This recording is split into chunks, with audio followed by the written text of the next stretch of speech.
지난주에 이어서 베드로가 전한 예수 그리스도의 복음 두 번째, 한번 따라서 합시다. 베드로가 전한 예수 그리스도의 복음 두 번째 시간을 갖도록 하겠습니다. 우리가 전도를 하다 보면 기독교가 타 종교보다 너무 배타적이다, 너무 독선적이다, 그런 소리를 우리는 자주 듣습니다. 그 이유는 다른 종교도 많이 있는데 왜 꼭 예수를 믿어야만 구원을 받는다고 하느냐, 그런 논리입니다.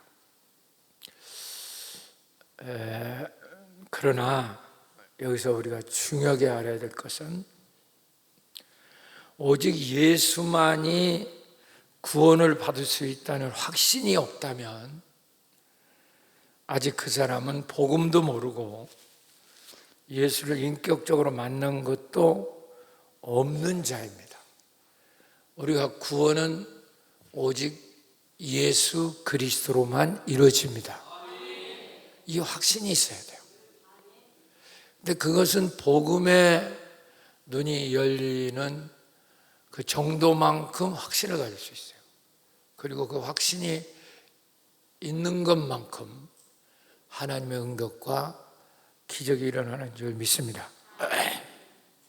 사도행전 4장 12절에 보면 다른 이로서는 구원을 받을 수 없나니 천하 사람 중에 구원을 받을 만한 다른 이름을 우리에게 주신 일이 없음이라. 우리에게 구원을 주실 이름은 예수밖에 없다는 거죠. 도대체 이게 무슨 말인가? 왜 불교도 있고 유교도 있고 다른 마음의 종교도 있고 힌두교도 있고 잔유교도 있고 세계에 수도 없는 종교가 있는데 왜 예수 외에는 구원이 없다고 말하나? 그거에 중요한 거죠. 우리나라만을 얘기할 때도 3대 종교라고 하면 기독교, 불교, 유교 이렇게들 얘기를 합니다. 그런데 이제 오늘 우리가 확실히 알아야 될 것은 불교나 유교는 그 교주가 다 인간입니다. 어떤 인간이 만든 가르침, 그런 또 말씀, 그런 걸 따르는 그런 것이 불교나 유교죠. 다 인간이 만든 종교예요. 인간이. 불교는 여러분이 잘 알다시피 교주라고 하면 석가모니입니다. 인도에서 태어난. 그래서 그의 가르침을 요약을 하면 여러분들이 아시는 분도 있지만 모르는 사람도 있을 것 같아요. 나중에 또 시간 있으면 더 제가 가르칠 수 있지만 사성제 팔정도라고 하는 게 있습니다. 그게 바로 불교를 요약한 거예요. 그래서 그 사성제 팔정도라는 걸 깨달으면 무아, 무상, 무념, 그래서 사람이 공이라고 하는 필공자, 이것에 이르게 되면 이 세상 번뇌에서 해탈하여 108번뇌니 그들이 얘기하는 해탈하여 또 그들이 막 그 번뇌에 따라서 수없이 윤회를 한다고 합니다. 거기에서 해탈, 그건 벗어나서 부처가 된다. 그게 그 불교의 핵심적인 교리입니다. 그럼 또 유교는 어떤 거냐? 유교는 공자라는 분이 교주죠. 그의 가르침은 한마디로 공자의 가르침을 요약하면 어질인, 인입니다. 인. 인간은 그러니까 착해야 된다. 어질, 인. 그걸 조금 더 분해하면 공자의 가르침은 삼강오륜. 여러분 뭐 나이가 좀 드신 분은 다 부모님한테 들었던 얘기일 거예요. 다 왜 우리 어르신들은 다 유교에 이렇게 접하고 있었기 때문에. 그래서 삼강이라고 하는 것은 군의신강, 부의부강, 부의자강.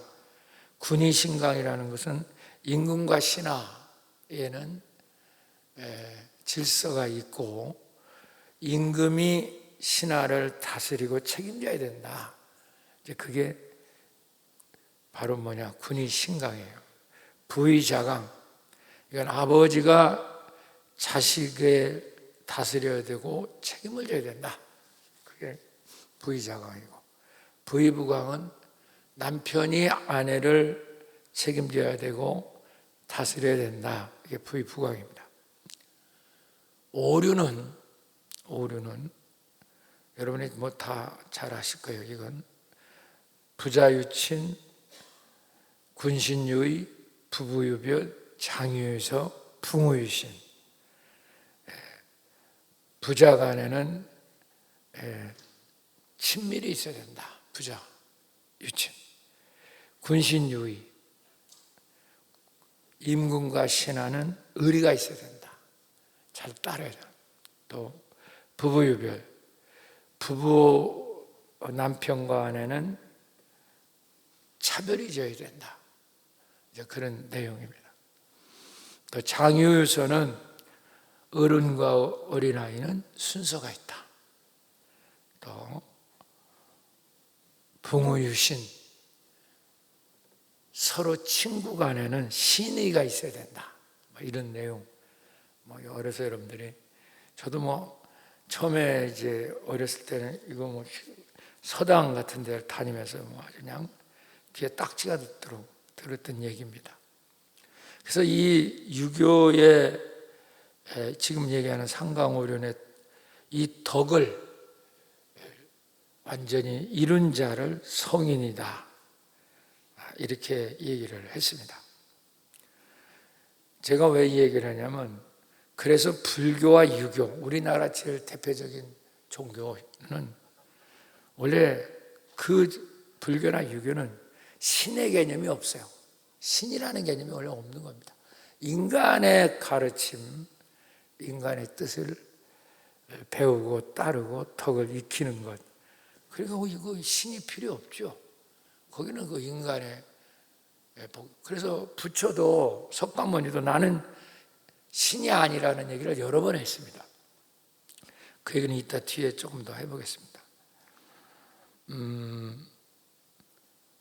교주의 높은 가르침과 덕을 배우고 그를 익히는 것이 그의 목적이고 그것이 인간의 본분이다. 이런 식으로 그 종교는 종교가 아닌데, 사실은 불교나 유교는 종교가 아니에요. 학문이었습니다. 사실은 그 어떤 높은 그들이 닦은 질. 그런데 후에 사람들이 그들을 쫓아가다 보니까 종교처럼 돼버리고 말았어요. 그러나 기독교는 다릅니다. 여러분, 이걸 똑바로 하셔야 돼요.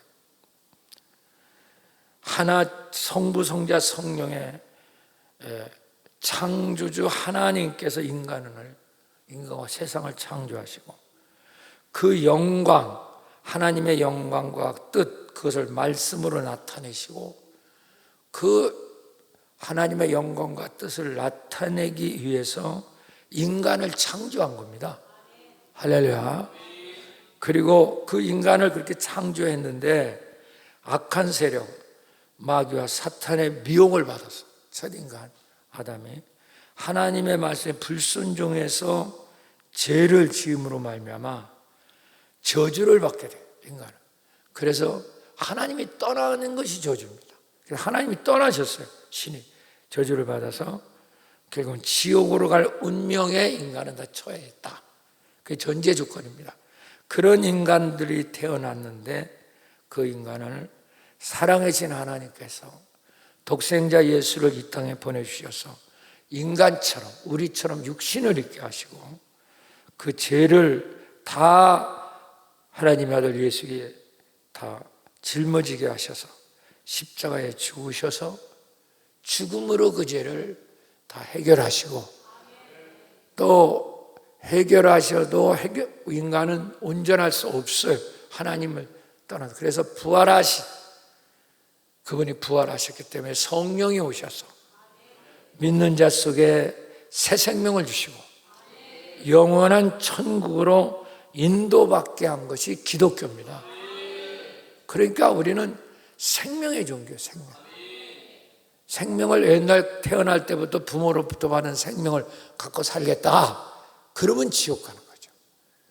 기독교는 그게 아니라 그 생명을 바꾸는 종교예요.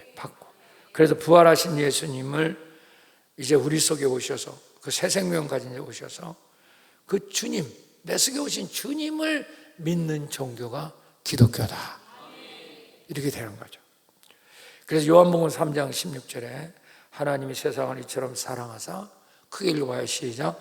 독생자를 주셨으니 이는 그를 믿는 자만 멸망하지 않고 영생을 얻게 하려 하십니다.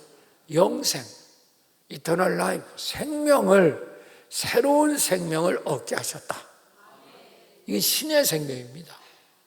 인간의 생명이 아니라, 그게 익스체인지, 그걸 바꾸지 않으면 구원을 못 받게 되는 거죠. 또 요한복음 14장 6절에 더 자세하게 말해요. 시작.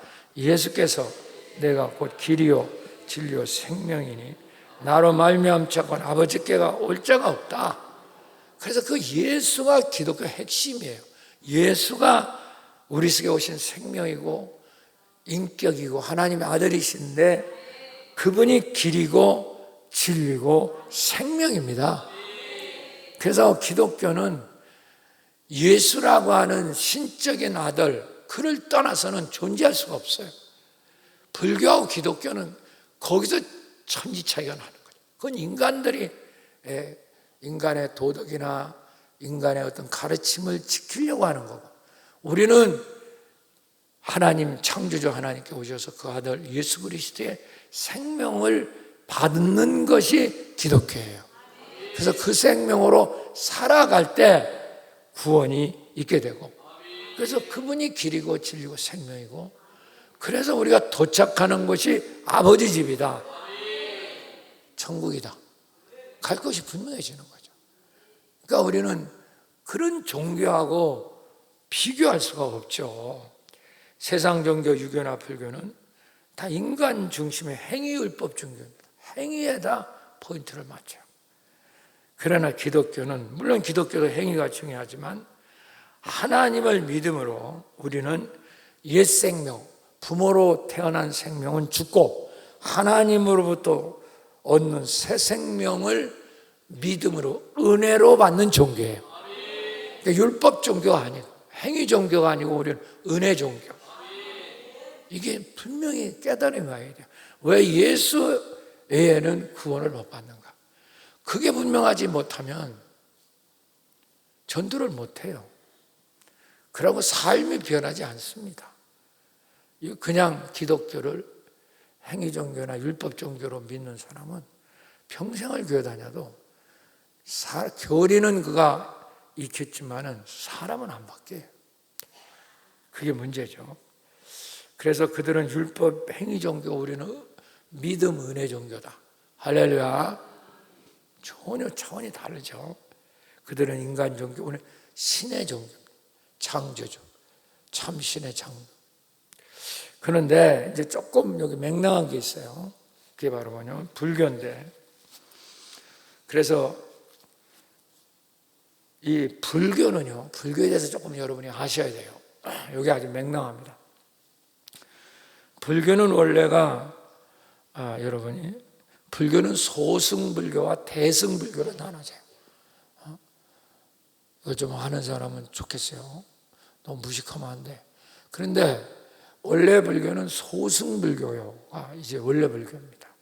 이건 인도에서 시작이 되죠. 그래서 지금 동남아 중심, 인도, 차이나, 태국, 버마, 스리랑카 이 중심으로 동남아에 소승불교가 이제 퍼져 있습니다.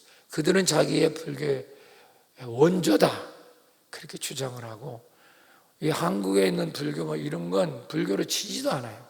여러분들 이걸 잘 아셔야 돼. 모르고 앉아가지고 있으니까 이런 것도 좀 어느 정도 알아야지.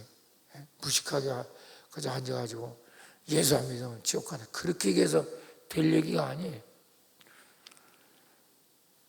그래서 이제 그 소승불교, 원래불교죠, 원래불교. 그래서 이 원래불교는 자기들은 소승불교라고 부르는 걸 굉장히 불만스러워해요. 그건 대승불교라고 거기서 나온 종파들이 그 소승불교라고 믿은 거예요. 부른 거예요. 거기에 짜증 거죠. 그래서는 우리가 상자부다, 우리가 본질이다 그렇게 주장합니다. 그래서 이 소승불교, 원래불교는 교리의 그 중심이 세상에서 분리되는 게 원리예요. 분리. 세상은 여기서 분리가 돼야 된다. 이런 게 여러분 잘 들으셔야 돼요. 그래서 그들은 출가라고 하는 것을 목표로 해요. 그래서 집을 다 떠나고 결혼도 안 하고 가족하고 분리되고 다 출가를 하잖아요. 그래서 그들이 배우는 건 이 세상은 무라는 게 무. 이 보이는 게 허무고 공이고 아무것도 다 이게 변하잖아. 그런 면에서는 기독교하고 조금 유사한 점이 있어요. 없지 않아 있는 겁니다. 근데 상당히 이제 이게 변천을 해요. 그래서 이제 소승불교는 개인이 그 무라는데 아무것도 욕심에서 벗어나야 되는 사성제 8정도라는 것이 그런 거예요. 거기서 벗어나면 무와 또 무상 그런 데 들어가서 번뇌에서 해탈이 된다. 뭐 이건 일반 불교의 진리입니다. 그런데 여기서 우리 한국으로 이렇게 이제 불교가 이렇게 퍼져나오고 중국으로 이제 들어가서 중국에서 일본으로 들어가고 또 이렇게 중국에 한국으로 들어오고 이런 대승불교라는 게 있어요. 그게 바로 한국에 있는 불교입니다. 그 동북아 중심으로 중국, 일본, 한국의 대승불교. 이 대승불교라고 하는 건 저 안에 거 소승불교라고 자기들이 대승이라고 얘기하는 그렇게 교리를 바꾼 거죠. 그런데 이들이 여기에 맥락한 게 이 대승불교는 신의 개념을 갖게 된다는 거예요. 저들이 그걸 교리로 집어넣는 거예요. 이게 맥락한 겁니다. 그래서 불교 다니다가 못하면은 이제 교회도 다니고 교회 다니다 불교로 가고 이 꼬라지 하는 거예요. 원래는 신이 없는데 대승불교는 신의 개념을 가져서 어떻게 하느냐, 그 원래 불교인 무상, 무와 이 공 이거를 주장하면서도 그들이 주장하는 게 늘어났어. 하나 뭐라냐면 그 무아 속에서도 상주하는 게 있다. 상주라는 건 영원히 저들 나름대로 존재하고 영원한 것이 있다라는 교리로 바뀝니다. 이건 기독교를 많이 쫓아오게 되는 거예요. 그러니까 소위 이들도 이제 신의 개념을 이제 저들이 만들어요. 그것이 바로 대일열애 사상, 미륵 사상. 여러분 미륵이라는 말은 들어보셨죠? 그렇죠? 이거 뭐 성경도 모르고 저쪽도 모르고 적도 모르고 자기도 모르고 이게 뭐 미륵 사상이라는 거, 대일열애 사상, 아미타불이라는 거, 또 정토, 여러분 정토, 불곡토라고 하는 사상, 참회 멸제 사상, 이런 건 원래 대일열애, 미륵 사상, 아미타불, 정토, 참회 멸제 사상, 이런 거는요 소승불교는 없습니다. 그래서 그쪽에서는 이쪽 대승불교에 갖고 저건 사입이다 그렇게 얘기합니다. 절대 인정을 안 해요. 그런데 이 신의 존재가 바로 미륵이라고 하는 사상이에요. 그래서 이들은 신적인 존재가 미륵이 언젠가는 이 세상에 나타나서 불교 사상을 가진 자를 구원하여 그들이 말하는 불국토, 정토에 이르게 된다. 이런 교리를 그들은 만들게 됩니다. 아주 기독교와 교리가 비슷하죠. 바로 이게 이제 문제입니다, 여러분.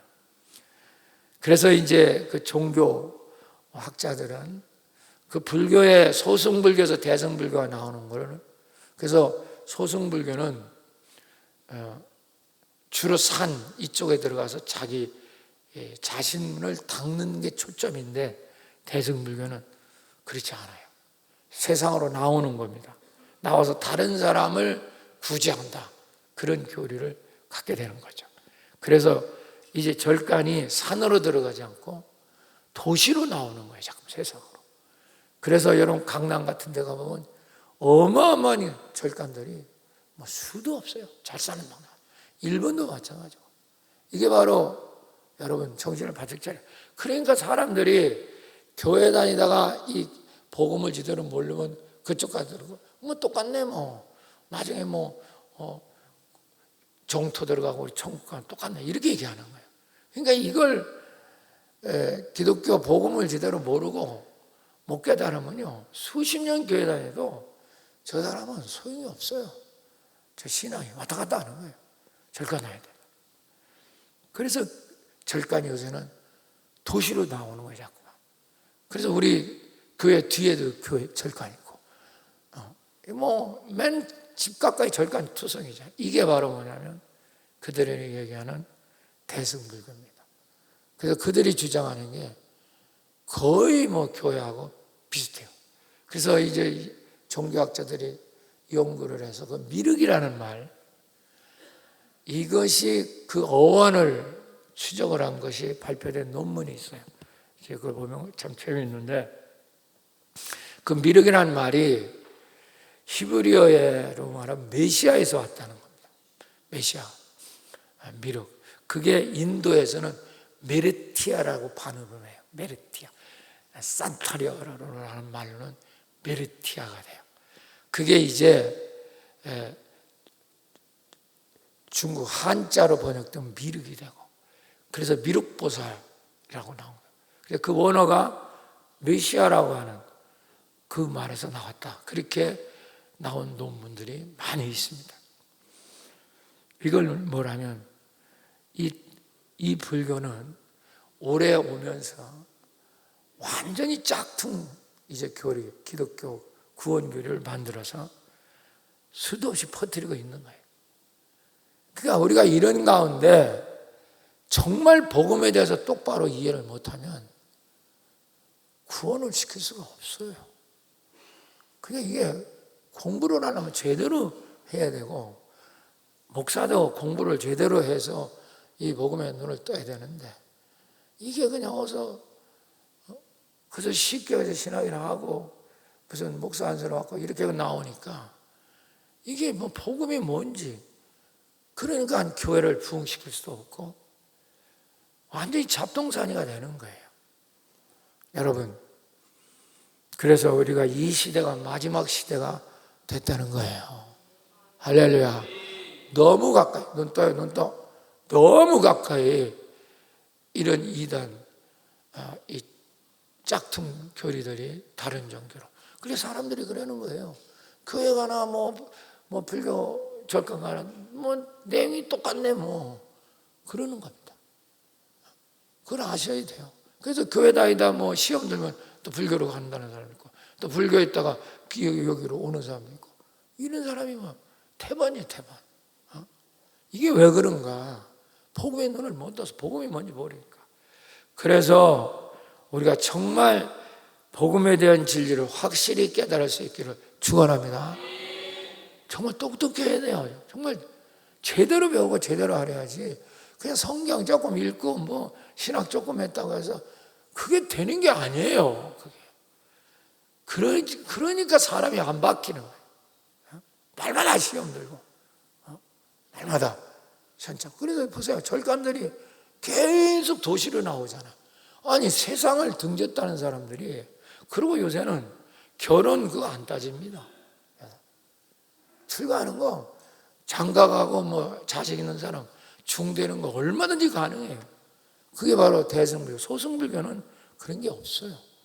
대승불교는 뭐 장가가도 얼마든지 중될 수 있어요. 일단 집에 나오면 출가했다 하면 되니까. 그래서 중들이 자식 있고 부인이 있다는 얘기가 그렇게 많은 겁니다. 그게 이상하게 들리지도 않아요, 요새는요. 여러분, 그래서 우리는 복음에 대한 진리를 확실히 깨달을 수 있기를 축원합니다.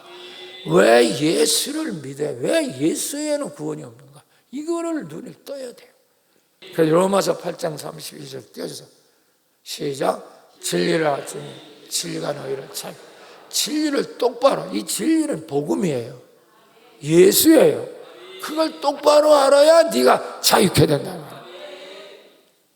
적당히 교회만 다친다고 10년 20년 돼갖고 집사 권사장 난수집사 직분 받았다고 그런다고 목사 됐다고 해서 진리를 아는 게 아니에요. 성경 교리는 아는지 모르겠어요. 그러나 진리를 눈뜬다는 건 그게 쉬운 일이 아니에요. 여러분, 오늘도 복음에 눈뜰 수 있길 축원합니다. 그래서 베드로가 전한 복음이 중요하다는 거예요. 베드로가. 그건 예수님의 직접 듣고 배운 그 진리, 그 복음을 지난주부터 제가 설교를 하죠. 그래서 지난번 새 복음을 얘기하고 오늘 새 복음, 지난주로 얘기하면 네 번째부터 시작이고 오늘은 첫 번째, 오늘 세 가지 복음을 제가 가르칩니다. 정신 바짝 차리고 오늘 진짜 핵심이 오늘 들어있어요. 복음의 핵심. 자, 39절 41절 띄워주세요. 시작. 우리는 유대인의 예루살렘에서 그가 행하신 모든 일의 증인이라. 베드로가 말이야. 우리는 예루살렘과 유대 땅끝에서 이 되어진 일을 우리가 실제로 눈으로 본 증인이다. 내가 증인이다. 베드로가 이렇게 말하는 거예요. 그들이 어디에 달아 죽었으나 나무에 달아 죽었다. 그 나무가 십자가예요. 그러니까 우리는 지금 뭣도 모르고 십자가만 찾고 있어요. 그거는요, 복음을 모르고 십자가 찾는 건 저거는 완전히 넌센스예요. 아무 의미도 없는 짓이에요. 복음을 깨달아야 십자가가 능력이 있는 거예요. 여기는 나무라고 그래요. 나무. 아예 베드로는 그 당시 죽이는 건 다 십자가에다 다 죽였으니까. 그러니까 여러분, 십자가가 이 기독교 독점이 아니에요. 그 당시 십자가 죽은 사람은 수천만 명 됩니다. 여러분 아십니까? 꼭 예수만 십자가에 죽은 거 아니야. 사형틀이야, 십자가는. 그러니까 이 복음을 모르면 그걸 알고 십자가를 얘기해야지, 그냥 뭣도 모르고 십자가 이라고 앉아있으면 저건 짝퉁이에요, 짝퉁. 복음이 뭔지도 모르고 저러고 있는 거예요.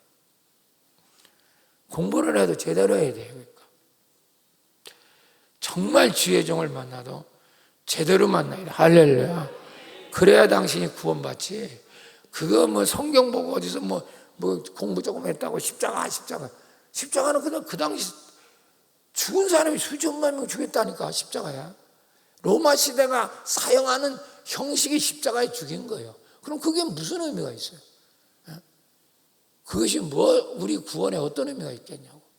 그게 뭘 모르면 그게 그러는 거예요. 지금부터 이 말씀을 이제 깨닫게 되면 되는 거예요. 자, 우리가 그 증인이다.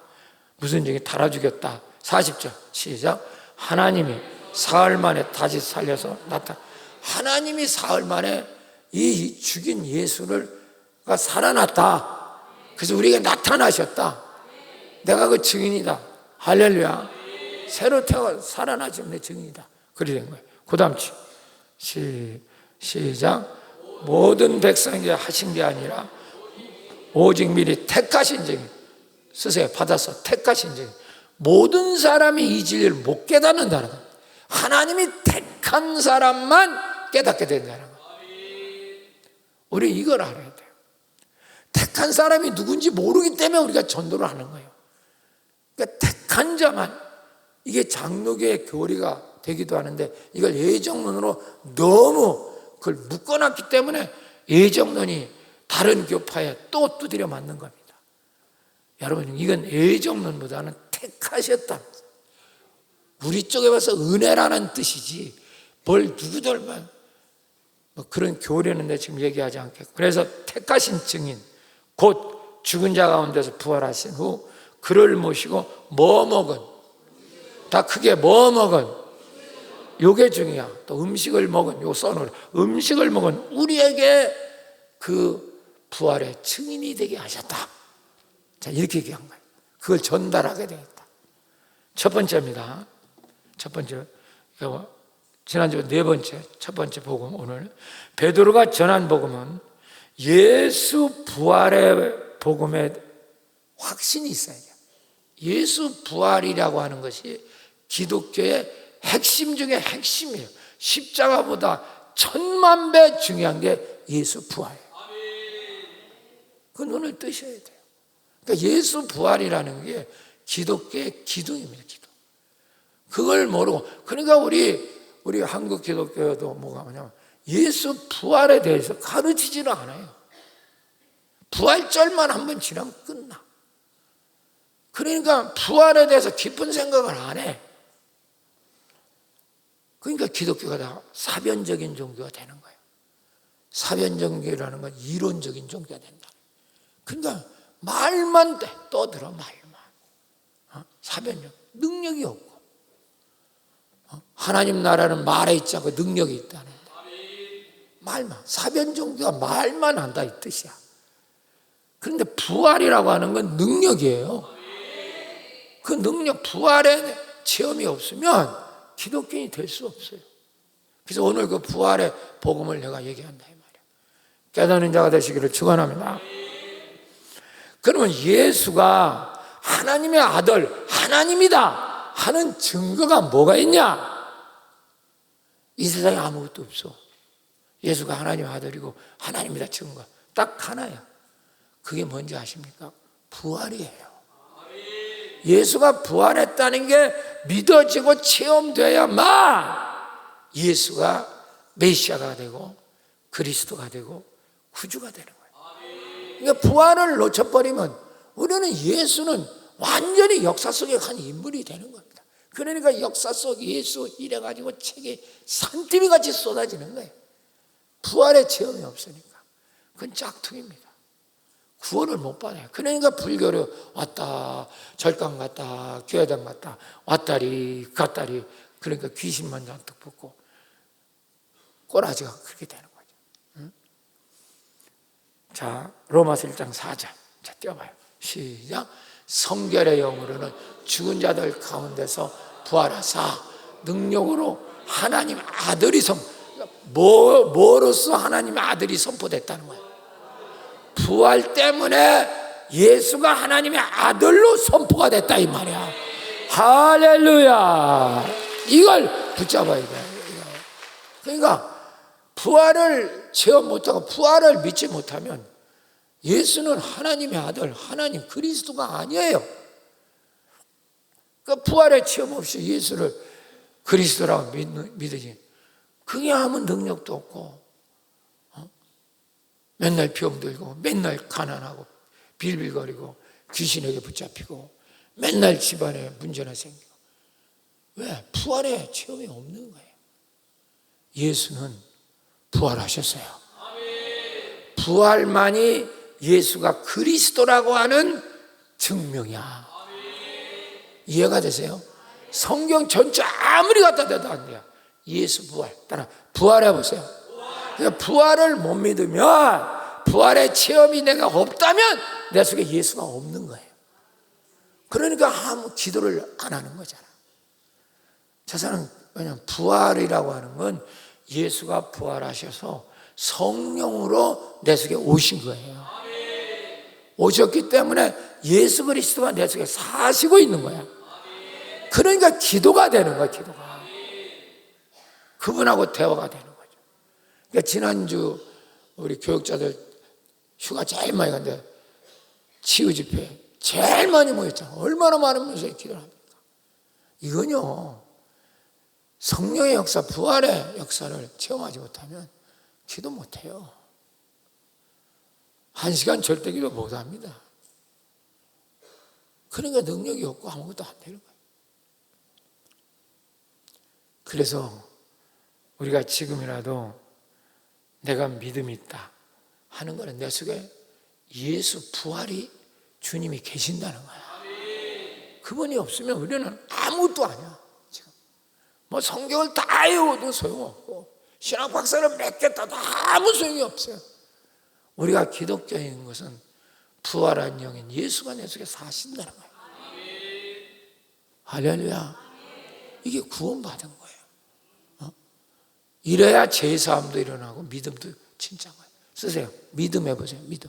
이따 더 확실히 가르쳐주죠. 믿음은 뭐 말씀을 믿는다, 뭐 예수를 믿는다, 다 소용없어요. 그걸 믿음이라고. 물론 그건 나중도 믿음 의미 있죠. 믿음이라는 건 내 속에 주님이 사시고 있는 걸 믿는다는 거예요. 부활한 주님이 사시고 있다는 걸 믿는 거예요. 그게 믿음이에요. 그러니까 내 속에 부활의 주님이 믿어지지 않으면 믿음은 죄로예요, 죄로. 그러니까 기도가 안 되죠. 이데올로기로 알고 있는 이념으로, 공산주의처럼 이데올로기로. 그건 신앙이 아니에요. 우리 기독교는, 신앙은 이데올로기가 아니야. 실제이고 생명이고. 할렐루야. 부활한 주님 내 속에 사시고 있는 거야. 그분이 나를 인도하고 계시는 거야. 그분의 소리를 듣는 거야. 여러분, 그럴 때 말씀이 믿어지기 시작하고 기적이 일어나. 주님이 내 속에 없는데 무슨 믿음이 있겠어요? 그러니까 기독교가 종교가 돼버린 거죠. 그 불교가 하나 뭐나 똑같은 거예요. 그것도 종교고, 여기 부활의 주님 없으면, 믿음이 없으면 그것도 종교예요. 그래서 오늘 부활의 복음을 굳게 붙잡으시고 축원합니다. 믿음이, 부활의 주님이 헛거라니까 그렇게 기도하러 안 나오잖아요. 네? 핑계대고. 그 중요한 주님하고 대화가 돼야 뭐가 역사가 일어날 거 아니에요. 그분하고 얘기를 해야 뜻을 알 거 아니에요. 그분이 인도함을 받아야 내가 죄를 짓지 않을 거 아니에요. 그래야 기적이 일어나죠.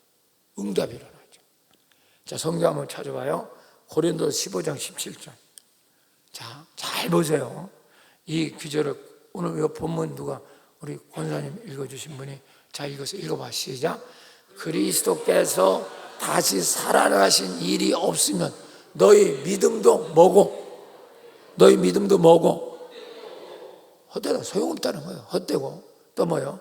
그리스도께서 살아나시가 없으면 너희가 여전히 어디 가운데 있어? 제사함도 헛거란 말이야. 십자가 맨날 찾고 보혈 맨날 찾아 소용없어. 예수가 내 속에 살아 계시고 부활한 주님이 들어올 때 비로소 보혈이 능력이 있는 거야. 그럴 때 보혈이라고 하는 거야. 자기 속에 주님도 없는데 무슨 보혈이요? 예수 피지. 그건 아무 능력이 없어요. 그러니까 보세요. 예수가 살아난 게 없으면 너희 믿음도 헛되고 믿습니다. 다 헛되다 그 말이야. 소용없다 그 말이야. 너는 여전히 죄 가운데 있다. 너는 아직 죄사함을 못 받았다 그 말이야.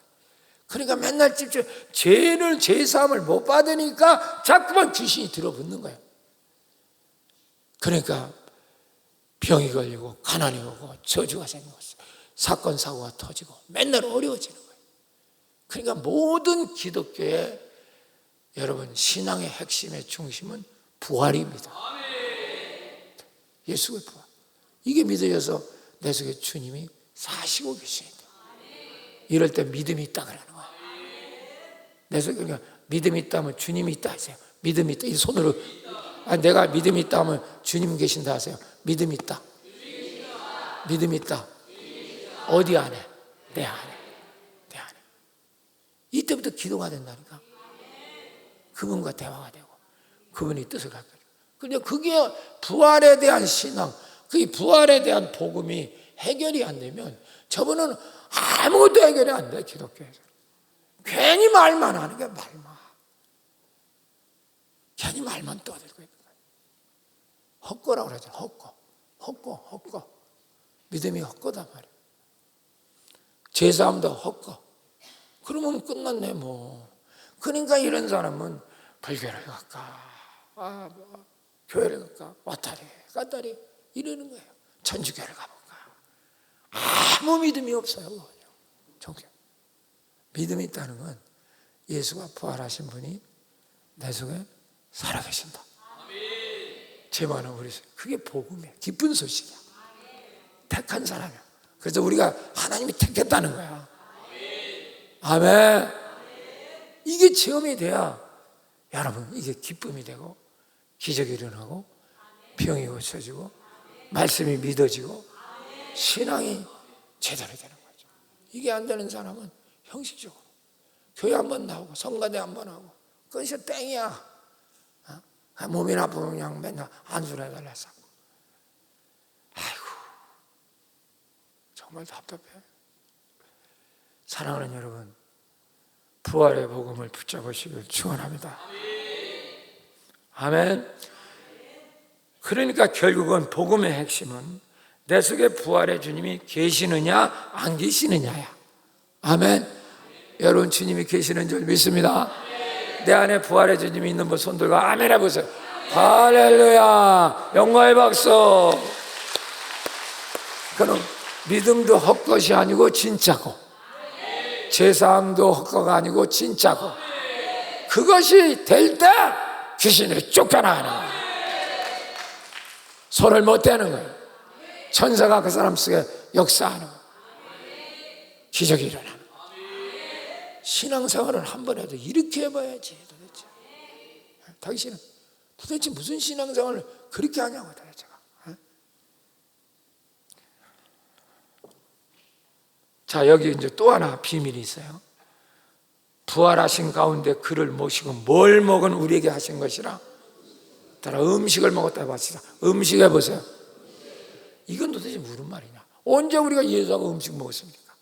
제자들은 부활하고 제자들을 만나서 예수님이 생선을 구워서 먹여서 음식을 먹었잖아. 그들에게 우리가 증인이 돼서 그걸 증언한다 이 말이거든요. 그럼 우리는 그러면 음식을 언제 먹었냐 이 말이야. 잘 봐요. 그럼 음식 이게 무슨 말이냐? 그럼 우리에게는 음식을 왜 먹냐 한번 생각해봐요. 음식을 먹는 건 우리가 힘을 얻으려고 음식 먹는 거지, 그렇지? 그래야 안 그래요? 배고프면 힘이 있어요, 없어요? 살아갈 힘이 있어요, 없어요? 그 밥 먹잖아요. 음식 먹잖아요. 힘 얻으려고. 마찬가지예요. 우리가 정말 부활의 주님이 있고 주님과 우리가 음식을 나눴다면 우리는 예수 때문에 힘을 얻고 사는 사람이야. 할렐루야. 아멘. 그러니까 당신이 지금도 정직하게 가슴에 손을 대고 생각해 봐야 돼요. 나는 힘을 어디서 얻고 살아? 어떤 사람은 돈으로 힘을 얻고 살고, 어떤 사람은 남편, 어떤 사람은 사업, 어떤 사람은 자식, 어떤 사람은 쾌락, 어떤 사람은 명예, 어떤 사람은 권력. 그걸 자기의 힘으로 알고 살고 있어요. 그 사람은 예수님 안 계신 거예요. 부활이 안 일어난 거예요. 그게 안 중요하다는 게 아니에요. 돈도 중요하고 자식도 중요하고 남편 다 중요해요. 그렇지만 우리가 살아가는 힘은 예수 때문에 살아가는 힘을 얻는 거야. 그래서 오늘 여기 왜 왔느냐? 우리는 밥 먹으러 온 거야. 예수 먹으러 온 거야. 그래야 우리가 살 수 있는 거야. 왜 그런지 아세요? 우리 구원받았다면 영적인 존재잖아. 육신은 밥을 먹어야 되지만 영적인 우리는 예수를 먹어야 돼요. 그래야 우리 힘을 얻을 수 있어요. 그렇게 믿어지면 당신 속에 주님이 계신 거야. 그런데 교회를 다니는 게 그냥 여벌로 내일 잘 되게 하려고, 자식 잘 되게 하려고. 그러면 그 사람은 자식 잘 되는 그게 힘이고 예수는 서브하냐, 도와주는 자. 이런 사람은 주님은 없어요. 이거 분명히 하셔야 돼요. 이게 바로 음식을 먹은 자들에게 부활을 증언합니다. 그래서 성경은 우리가 성만찬 그래서 하는 거야. 성만찬. 예수가 우리의 양식이라는 거죠. 그래서 우리의 힘을 준다는 거죠. 그러니까 우리가 진짜 주님을 못 만나면 우리는 힘이 없어요. 살아갈 힘이 없어요. 주님 없는 사람은 늘 돈, 먹는 거, 마시는 거, 놀러 가는 거, 쾌락 그런 것도 그 힘으로 살아야죠. 이건 구원받은 게 아니에요. 우리는 오직 예수의 힘으로 사는 자가 되셔야 돼요. 이게 복음이에요. 이걸 이해해요. 그러니까 기도를 안 하고는 못 견디죠. 기도 안 하고도 넉넉히 잘 살아요. 저 사람. 저 사람은 예수가 양식이 아니라니까. 서브 정도 됩니다. 예수가 간식 정도 돼요. 그게 문제예요. 당신의 문제는 바로 그겁니다. 그러니까 우리는 은혜 못 받으면 우리 못 사는 겁니다. 교회 나오는 게 우리 밥 먹으러 온 거예요.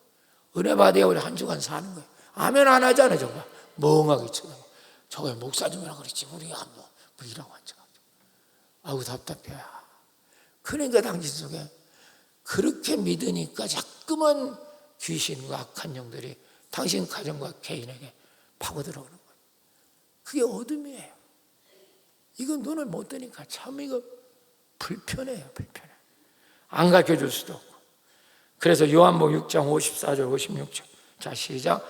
내 살을 먹고 내 피를 마시는 자는 영생을 가졌고 마지막 날에 내가 그를 다시. 보세요. 여기 내 살을 먹고 내 피를 그게 예수의 살과 피가 뭐예요? 말씀이고 보혈이고 은혜. 이걸 먹고 사는 자. 그게 진짜 예수 뜯어먹으라는 말입니까? 그게 아니잖아. 그래서 초대교회도 이 말을 이해를 못해서 다 예수를 떠나버렸어요. 그런데 베드로만 떠나지 않은 거예요. 제자들.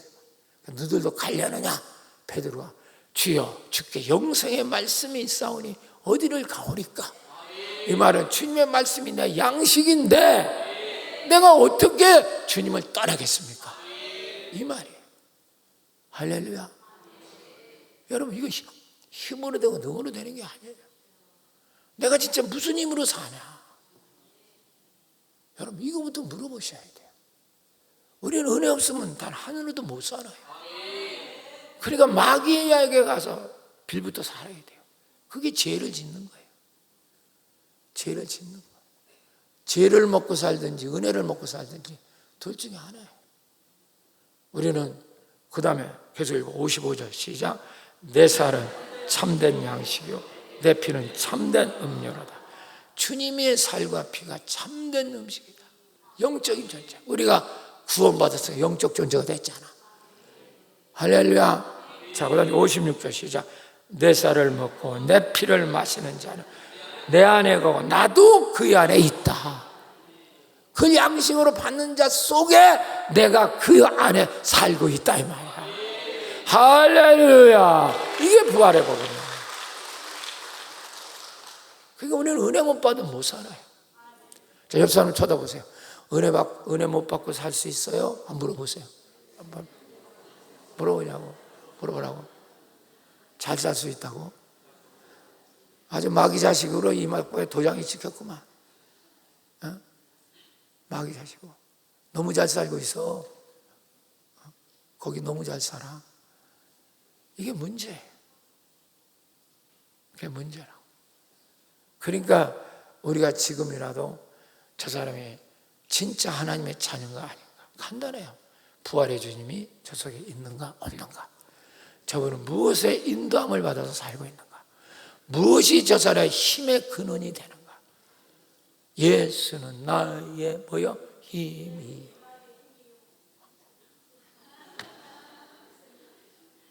내 생명 대신이. 아멘. 그거 진짜지. 당신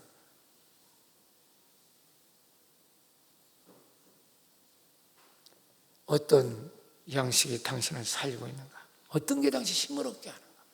그래서 교회 와서 예배 드리면 힘을 얻는 거야.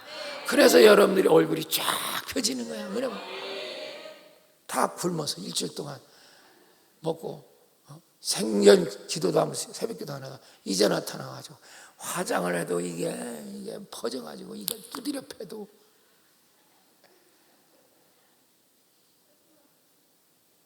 보면 알아요. 저거는 양식이 무엇인가? 진짜 은혜를 받은 사람인가? 그 은혜 따라 사는 사람은 보면 알아요. 그 기도 안 하고 은혜 못 받으면 못 사는 거예요. 교회를 여기 왔다 저기 왔다 이렇게 못해요. 이 목사 말씀 듣고 저 목사, 그게 안 돼요. 은혜를 받아요. 이게 여러분 부활의 복음인 줄로 믿습니다. 사도 바울이 이걸 증명한다고요. 사도 바울이 처음에는 예수 모를 때는 율법의 힘, 마귀의 힘으로 산 거예요. 그러니까 예수 믿는 사람 잡아 죽이고 잡아들이고 그랬잖아. 근데 부활의 주님을 다메섹 도상에서 만났어. 주님을 만나고 눈이 멀고 성령을, 아나니아가 기도할 때 성령을 받으면서 부활의 주님이 바울 속에 들어온 거란 말이에요. 이때부터 바울은 양식이 달라집니다. 그러니까 힘의 근원이 이제는 율법에 있지 않고 예수에게 있는 거야. 은혜 안 받으면 못 사는 거야 이제. 그래서 나가서 즉시 예수를 증거한단 말이에요. 예수가 있는 사람 예수를 증거 안 할 수가 없죠. 그런데 생전가도 자기 식구들 하나 전도를 못해요. 딸이 안 나오고 자식이 안 나오고 아무 상관없어. 남편이 안 나오고 자기만 혼자 나온대. 그게 무슨 믿음이야 그게? 예수가 당신 속에 계시다면 이건요 불편해서도 못 있어요. 복음을 좀 믿든지 안 믿든지 때를 얻든지 못 얻든지 증거하라고 그랬잖아요. 주님이 있으면 이렇게 되는 거예요. 주님이 없는 사람은, 인간적으로 믿는 사람은 그거 없어요. 그냥 뭐 자기만 교회 나왔다 가면 되고, 나는 예배 참석했다 뭐 떼우는 것처럼 일주일하고 나오는 직원들을 살잖아. 그게 하나님의 인도함이 없어. 하나님의 음성을 못 들어. 뜻을 몰라. 그게 지 생각대로 사는 거예요. 하나님이 도와주겠지 뭐 나 교회 다니는데 뭐 이거예요. 이건 종교라는 거예요. 그러니까 오직 예수 아니면 구원이 없어요. 그래 바울이 이제 그렇게 해서 이제 주님이 들어오시니까 그분을 힘입어서 나 복음을 증거하니까 사람들한테 반발이 일어나겠어 안 일어나겠어? 방금 전까지는 자기들 잡으러 왔던 사람이 갑자기 예수 믿으라니까 반발하는데, 보세요. 바울은 더 힘을 얻어서 그들을 이기더라.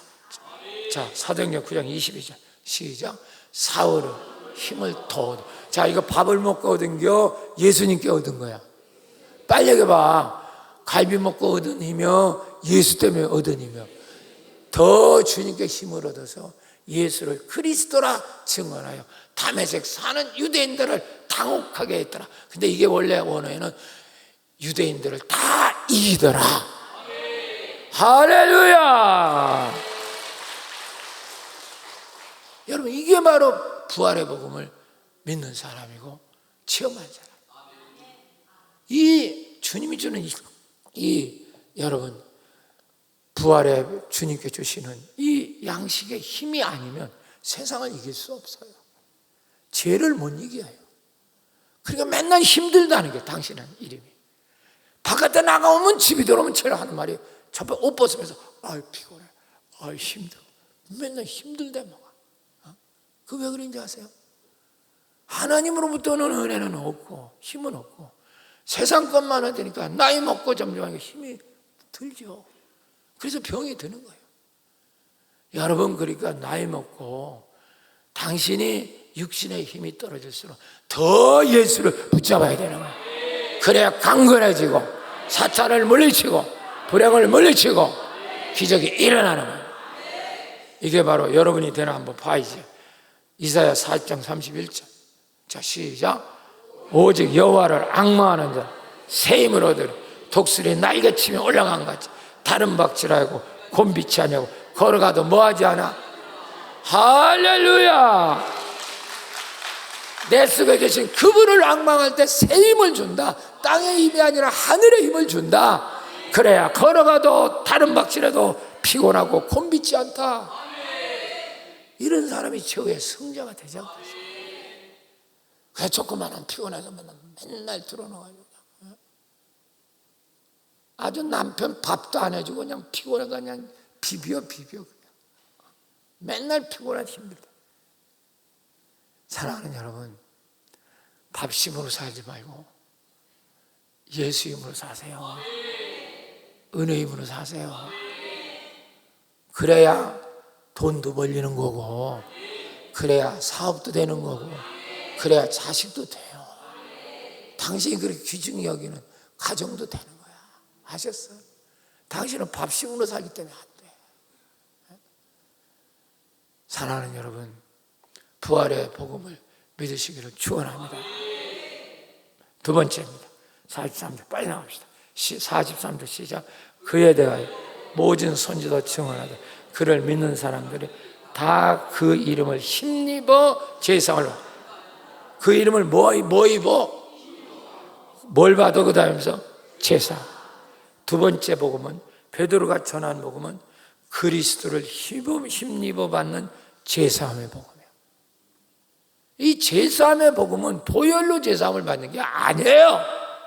제발 똑똑히 알아. 보혈이 되려면 여기 봐요. 그를 힘입어. 자, 그를 힘입어 5번 해봐. 시작. 크게 시작. 그를 힘입어. 시작. 시작. 시작. 시작. 그를 힘입는다면 그분이 죽은 사람입니까? 살아있는 사람입니까? 뭐한 사람? 우리가 이순신을 힘입어 말이 돼요, 안 돼요? 아무리 돼도 그 사람 죽었지, 그치? 세종대왕을 힘입어 말이 돼요, 안 돼요? 안 되지. 죽었잖아.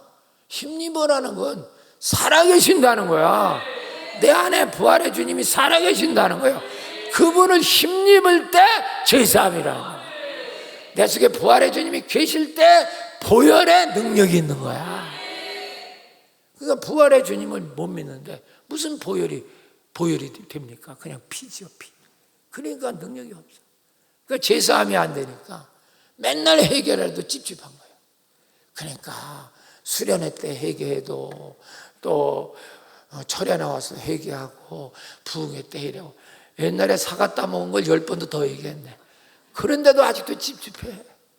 왜 그러냐? 그 사람 속에 살아계신 부활의 주님이 없는 거예요. 그러니까 죄가 사함받으면 못 받은 거예요. 그러니까 그게 못 받으니까 그 죄 때문에 벌떼처럼 귀신이 들어붙는 겁니다. 마귀가. 그러니까 힘이 들죠. 인생에. 죄 때문에. 그 죄를 씻어내야 되거든요. 그럼 보혈로 죄 씻는다고 하잖아, 우리는. 그건 보혈이 아니야. 주님이 살아있을 때 보혈이란 말이야. 이해가 되세요? 아멘. 그래야 그분을 뭐 입어? 그분을 뭐 입어? 죽은 사람 힘입어, 살아있는 사람 입어. 그분이 내서 살아있기 때문에 그분을 힘입어 제사함을 받는다 이 말이야. 할렐루야. 이게 복음이야. 이걸 못 알아들으니까 죄가 그대로 있는 거예요. 당신 속에 주님이 없으니까 그분을 힘입지 못해. 주님이 없을 때 보혈은 있을 수가 없어요. 그냥 주님의 피예요. 그 무슨 능력이 있겠어요? 여러분, 보혈의 능력이 있기를 축원합니다. 그래서 가장 중요한 신앙은, 잘 보세요, 내 안에 주님이 살아 계신가를 내가 체험할 수 있어야 돼요. 자, 고린도서 13장 5절. 자, 띄워봐요. 시작. 믿음 안에 있는가 너희 자신을 시험하고 너희 자신을 확정하라. 예수 그리스도께서 너희 안에 계신 줄을 너희가 스스로 알지 못하느냐. 그렇지 않으면 너희는 뭐 받은 자다? 버림받은 자. 예수가 내 속에 살아있다는 걸 모르는 자는 버림받았단 말이야. 짝퉁이다 말이야. 가짜라 가짜. 탈선한 교훈이다 그 말이야. 이걸 하셔야 돼요. 다른 걸 다 몰라도 좋아요. 오직 내 속에 부활한 주님이 살아계신다. 그게 기독교. 그게 불교하고 유교하고 틀린 거예요. 그건 인간이 뭘 따라서 배워서 뭘 터득해서 그래서 높아요. 이건 그래, 기독교는 그게 필요 없어요. 부활한 주님이 분명해서 그분을 의지하는 게 우리 신앙이고 믿음이고 그분이 나를 통해서 역사하는 게 능력이고 그럴 때 말씀이 필요한 거고 그 말씀이 내게 능력이 되고 기적이 된다 이 말이에요. 그러니까 기도를 하는 거죠. 기도는 간단한 거예요. 내 속에 살아계신 그분과 대화하는 거예요. 대화. 그래서 쉬지 말고 대화할 수 있는 거잖아요. 그러니까 이 부활의 주님이 확신 없는 사람은 기도 안 해요. 1시간도 안 해요. 1시간이 뭐예요? 10분도 안 해요. 대부분 표시가 나요. 철학에 대한 관심 없어요. 그렇게 많은 사람 와서 기도하고 해도 관심 없어요. 죽을 때나 돼야 이제 다 죽겠어요. 그제서 와서 이제 정말 언제까지 이런 신앙 할 거예요? 이제. 한국 교회가 이걸 못하는 거예요. 복음이 뭔지를 몰라가지고 교리로.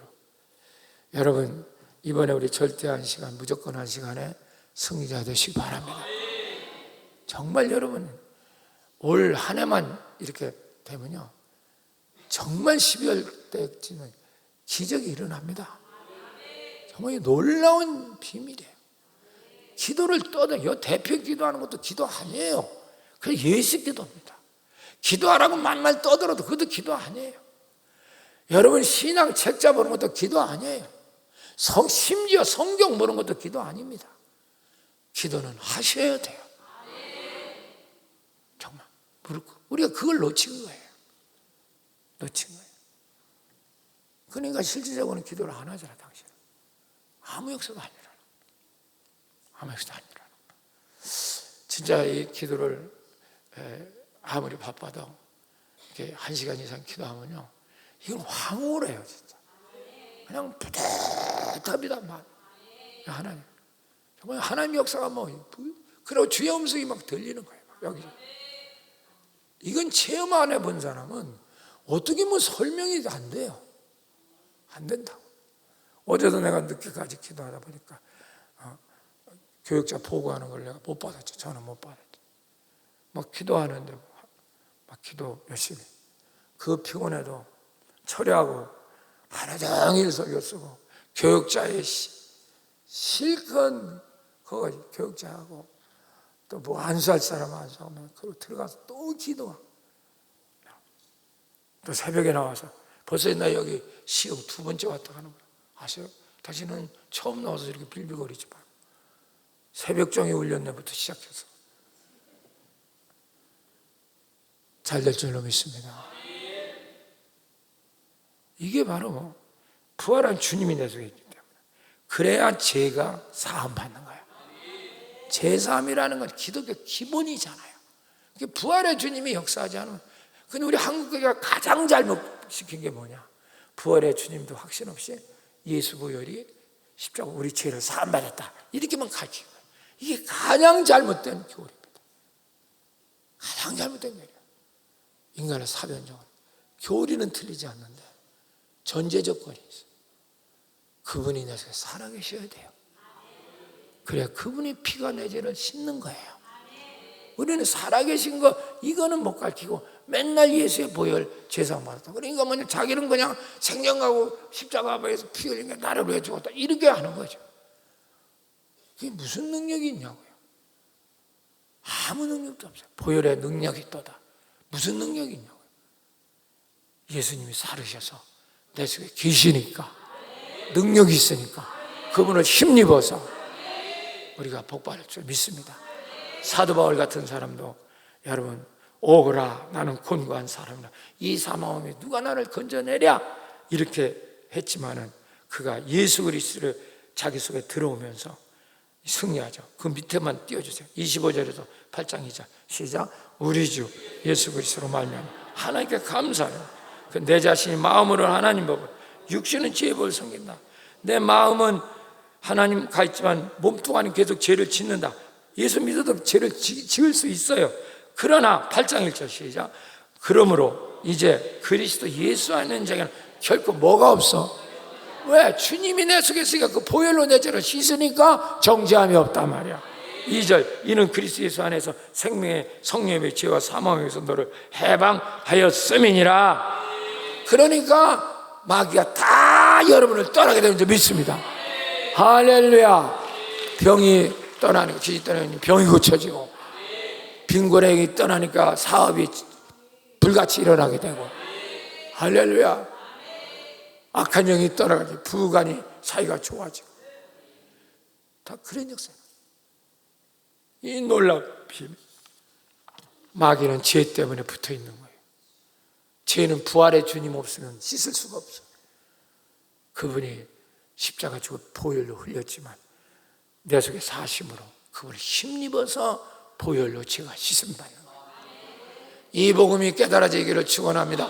할렐루야. 마지막 42절 띄우세요. 세 번째 마지막, 오늘로 세 번째, 어제로 여섯 번째. 시작. 우리에게 명령하사 백성에 전도하되 하나님이 살아있는 자 죽은 자를 재판장으로 정하신 자가 곧 이 사람인 것을 증언하게 하셨고, 하나님이 명령하셔서 백성에 전도하되, 여기 전도가 나오죠. 뭘 전도하느냐? 하나님이 살아있는 자와 죽은 자의 재판장으로 정하신 사람이 바로 이 사람, 바로 주님인 것을 전하도록 해라. 주님이 재림하잖아. 왜 재림하는지 아세요? 심판하라고 재림하는 거예요. 믿는 사람은 끌어올리고 안 믿는 사람은 지옥에다 던져버리려고. 재림은 심판하러 오시는 거예요. 근데 그 심판하러 오시는 재판장이 예수다 이 말이야. 이게 마지막 여섯 번째, 세 번째 복음, 베드로가 전한 복음, 주님의 재림의 복음으로 오직 주님이 심판장이시다. 이게 복음이에요. 여러분, 당신이 지금 왜 죽음을 두려워합니까? 심판에 자신이 없기 때문이에요. 그러니까 안 걸렸다, 당신이 이제 3개월밖에 안 남았어, 이러면 벌벌 떠는 거야. 왜? 심판받아야 된다는 걸 너무나 잘 알고 있기 때문에. 우리 모두 심판을 받아야 돼, 주님 앞에 가서. 그런데 기쁨은 내 속에 오신 분이 심판장이야. 이건 황홀한 축복인 줄 믿으시기 바랍니다. 보세요. 우리가 학교 다닐 때 공부를 잘하는 사람은 시험 보는 거를 좋아해요. 근데 성적을 좀 나타나. 그런데 공부 못하는 사람은 시험 보는 게 지옥이에요, 지옥. 또 시험이요, 또 시험이요. 사장님 시험 좀 안 보면 안 돼요. 이건 지가 심판받을 거 걸리기 때문에 그러거든요. 주님의 재림 겁나요. 죽음 겁나하고 있어. 왜? 자기 심판받아야 되니까. 여러분, 그러나 부활의 주님이 내 속에 오시면 그분이 재판장이야. 할렐루야. 이건 얼마나 큰 축복입니까? 얼마나 큰 축복이야. 이게 은혜잖아요. 자, 고린도 후서 5장 10절 시작. 이는 우리가 다 반드시 그리스도 심판대 앞에 나타나게 되어 각각 선악간에 그 몸으로 행한 것을 따라 받으려 합니다. 여러분, 우리 다 심판받습니다. 지금 이 뜨거운 데서 맨날 주차당번 하는 거 하나님이 다 보시고 계세요. 상 줄 줄로 믿습니다. 교회 와서 한 가지도 봉사도 안 하고 앉아가요. 여러분, 그건 좀 부끄러워. 명예의 전당 정확하게 하나님 보고 계시죠. 계시록에 보면요, 우리가 주신 그 명예를 가지고 하나님 나라에 들어간다 이렇게 나옵니다. 나중에 제가 찾아서 봐요. 심판이죠. 저도 열심히 일하는 거 물론 은혜 때문에 하는 거지만 하나님의 심판 앞에 당당하려고 하는 거죠. 여러분, 오늘도 심판주이신 주님을 전하시기를 축원합니다. 이게 너무너무 축복이에요. 할렐루야. 제가 비근한 예, 좀 비근합니다. 뭐 이거하고 감히 이거 비교할 수 없지만 여러분 이해를 돕기 위해서 제가 간증 하나 하고 설교 끝낼게요. 얼마나 그 아는 분이 심판장이 중요한 몰라. 제가 군대를 갔을 때 조금 몸도 아프고 일이 미리다 늦게 군대를 갔어요. 28인가 9에 갔어요. 그러니까 일반 들어오는 애들은 21살, 2살에 오잖아. 그러니까 내가 6살, 7살 많아. 그게 말단이 되고 그 20살, 22살 이런 먼 애들이 뭐 시키고 그러는 거 이거 얼마나 힘들어요. 근데 뭐 각오하고 갔으니까 뭐 늦게 뭐 몸이 아파서 늦게 갔으니까 어쩔 수 없이 그냥 갔는데 훈련소에 들어가고 다 훈련을 받겠더라고. 뭐 못할 게 없겠더라고. 뭐 나이 어린 게 뭐 잠깐 뭐 불러서 기합적으로 해도 아니 뭐 그러려니 하고 갔으니까 그냥 뭐 아무 상관 없더라고. 근데 이제 마지막 과정이 뭐냐면 여러분들 뭐 군대에 갔다 오시면 알지만 사격 훈련이에요. 사격 훈련. 이게 좀 힘들더라고 내가. 왜냐하면 이게 뭐 학교 다닐 때부터 좀 책을 좀 뭐 많이 봐서 그런지 눈이 내가 너무 나빠요. 그리고 중학교 때 이렇게 어떤 애가 뭘 던져가지고 눈을 맞았어요. 그래 눈을 이렇게 수술을 한 적이 있어요. 그래서 그런지 눈이 너무 시력이 나 마이너스로 날아가 눈이. 그러니까 이게 군에 가가지고 다른 건 다 했는데 사격 훈련이 이게 안 돼. 그래서 이제 뭐 처음에 몇 번 다 통과가 됐는데 마지막 훈련이 딱 6발 주고 총을 쏘잖아. 그래갖고 이렇게 이제 그 조준판 이렇게 갖다가 붙여놓고 저기다 놓고 이제 쏴서 요 가운데 이렇게 동그라미 3개 있어갖고 몇 점 이렇게 하잖아요. 그러면 적어도 6발 줘가지고 그 사격지 거기는 좀 맞춰야 되잖아. 암만 중앙은 못 맞춰도. 근데 안 보이는 거야 이게 조준지가 도대체가. 그냥 무조건 대고 쏴버렸어요. 그래서 이제 가보니까 기가 막혀요. 하여튼 가보니까 6발이 5발은 도망가고 한 발만 여기 맞았어. 이건 죽은 거야. 이거는 이 탄필에도 6개 여기 들어가야 되는데, 그러니까 어떤 놈들은 갖다 볼펜으로 뜯는단 말이야 이게. 근데 그건 다 들켜 나중에. 그래갖고 이거 큰일 났다. 그러니까 내 옆에 있는 녀석이 형, 볼펜으로 뚫어요. 죽어도 그 짓은 못했는데 그냥 간다. 그래도 그걸 갖고 와서 그러니까 이제 그 심판관이 잘 쏜 사람은 오른쪽, 못 쏜 건 왼쪽, 이거 막 가려자는 거고, 너 이쪽. 그래서 못 쏜 사람들 이쪽부터는 저 깔딱고개라는 데 가갖고 엄청 기합을 받는 거야. 어머니 왜 나 같은 걸 낳았습니까? 그런 걸 3번. 엄마가 이거 욕먹이는 짓을. 어머니 왜 나를 낳았습니까? 뭐 이거 해야 되거든요. 그런데 나는 그것도 할 자격도 못 돼. 다한표가 하나밖에 없으니까. 그래 갖다 주니까 이제 나 갖다 주니까 그 심판하는 선임 와서 상사거든요. 아주 독해요. 근데 이렇게 보더니 내 얼굴 한번 쳐다보고 이거 한번 쳐다보고 이거 그러더니 너 이놈, 너는 이 뒤로 와. 왼쪽도 아니고 뒤였지. 나는 죽었구나 이제. 그리고 그때가 아주 추운 겨울이에요. 내가 11월 24일인가가 내 기억도 나요. 그때 부름을 받았으니까 12월 20일경 막 이쯤 돼서 이제 3주가 4주인가 봤는데 그때쯤인가. 너무 춥잖아요. 산에서 얼마나 추운지. 그런데 넌 나 따라. 나는 나 따라. 그러니까 이게 나를 잡아먹으려고 하나. 이게 왜 나를 따라. 그냥 왼편에서 갖고 어머니 왜 낳으셨어요? 그거 몇 번 하고 깔딱고개 몇 번 넘고 그래 들어가면 되는데 나 따라오래요. 그러더니 너 나 따라오래. 그래서 따라갔지 어떻게 해요? 거기 무슨 힘이 있어. 맨 말단이잖아 훈련병. 그러니까 막사로 들어가더라고. 근데 막사에 들어가니까 너무 좋아. 얼마나 훈훈한지 몰라. 벤치카를 떼고 훈훈한 대로 들어가. 어휴, 불에다 집어넣으려고 하나 이놈이 왜 나한테. 근데 너 앉아서 이거 뭐 하라고 너는 이거나 계산해봐. 이거 몇 개인가 이쪽이도. 그래서 이제 그래도 야, 내가 너한테 한번 물어보자. 너 총을 너 손으로 쐈냐 발가락으로 쐈냐? 발가락으로 쏴도 그거보다 낫다니까. 근데 내가 사실은 제가 눈이 나빠가지고 도대체 이게 표시가 안 보여가지고 사실 그냥 막 쏴버렸습니다. 그러니까 잘한다 잘해. 너 내가 왜 봐주는 줄 알아? 그렇게 봐준대. 그래서 이 독한 게 날 봐준대. 그러더니 한다서 야 임마 나도 민씨여 이놈아 그러는 거야.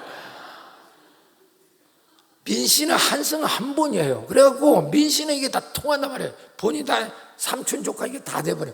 그러니까 내가 민씨야 이놈아. 내가 민씨 때문에 살아났다니까. 훈련 안 받고 그 뜨거운 데 앉아서 그 사모 보고 그 있었어. 내가 왜 이 얘기를 하는지 아세요? 민씨인데도 이렇게 특권인데 나중에 우리 심판받을 때 그 심판관이 내 속에 계신 주님이세요. 할렐루야. 얼마나 여러분 황홀한 축복입니까? 이걸 전하는 거예요. 그 확신이 없으면 예수 못 전해요. 그 주님을 붙잡으시길 축원합니다. 사랑하는 여러분, 오늘도 이 주님의 재림은 이 축복이에요. 여러분, 내 속에 계신 주님이 나를 상주로 오시는 이 재림 복음을 전하고 마지막 심판 복음을 전하는 광주의 성도 되시기 위해서 축원합니다.